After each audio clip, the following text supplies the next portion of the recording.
Sabi sa argumento ni Hobbes, isang British philosopher of 17th century, na kailangan daw ang morality ay maintindihan bilang solusyon sa isang practical na problema na makuha yung self-interested ng isang human beings. Ang gusto lang naman kasi natin is peaceful and cooperative social order. And para magkaroon yun, kailangan natin ng rules. Dahil kapag may rules, doon lamang susulpot ang morality. Dahil ang morality, ito yung mga rules na kung saan nag-agree yung mga tao para makuha yung benefits na kailangan nila.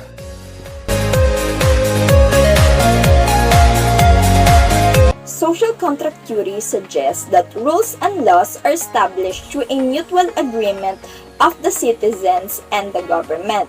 And the main goal of social theory is to escape the state of nature of the people, which Hobbes believed that humans in their state of nature are concerned with one thing only, their self-preservation, and this will only cause into chaos.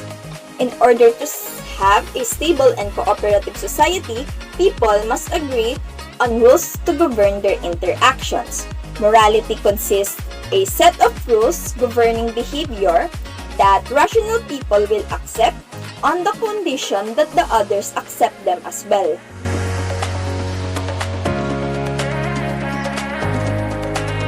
Kapag mayroon tayong stronger social contract between the government ay magiging kusa ang ating kalooban sa pagbabayad ng taxes, and kapag nagbayad tayo ng mga taxes, malaki ang nagiging revenues nito sa government na ginagamit panggawa ng maaayos na public services.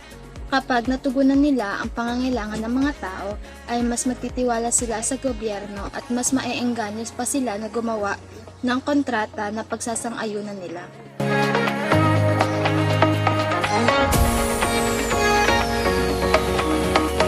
Ang example na prisoner moral dilemma na kung saan ipapakita ang pagiging maayos kapag mayroong agreement ang dalawang tao. Halimbawa ay ako at si JM na kaibigan ko ay may nagawang krimen.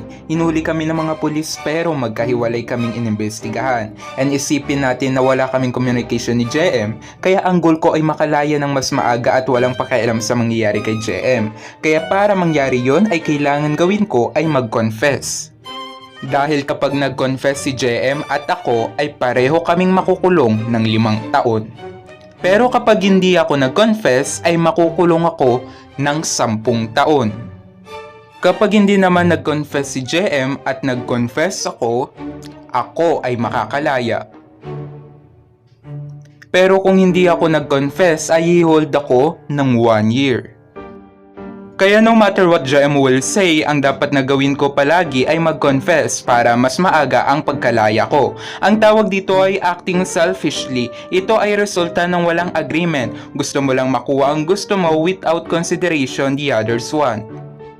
Pero kapag may communication kami ni JM at nagkaroon kami ng agreement na pareho kaming hindi aamin sa kasalanan na ginawa namin, ay pareho kaming makakakuha ng better result na may 1 year detention lang.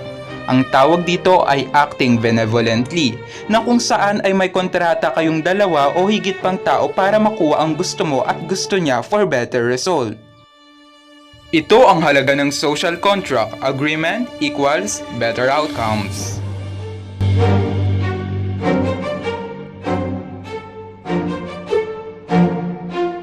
Dalawang puno na magkatabi, ang puno ng abukado at puno ng mangga. Si Bardelosa ang may-ari ng puno ng mangga at ako naman ang may-ari ng puno ng abukado. Alam naman natin na ang mga puno ay nauubusan din ng bunga. At dahil isang tao lang din naman tayo, ay maaaring gusto rin nating matikman ang iba't ibang bunga ng mga puno. Kaya nang maubos ang bunga ng abukado ko, ay gusto ko kumuha sa puno ng mangga ni Bardelosa. Kaya kumuha ko ng mangga sa puno niya. Kapag ginawa ko ito nang wala kaming kontrata, ito ay masama.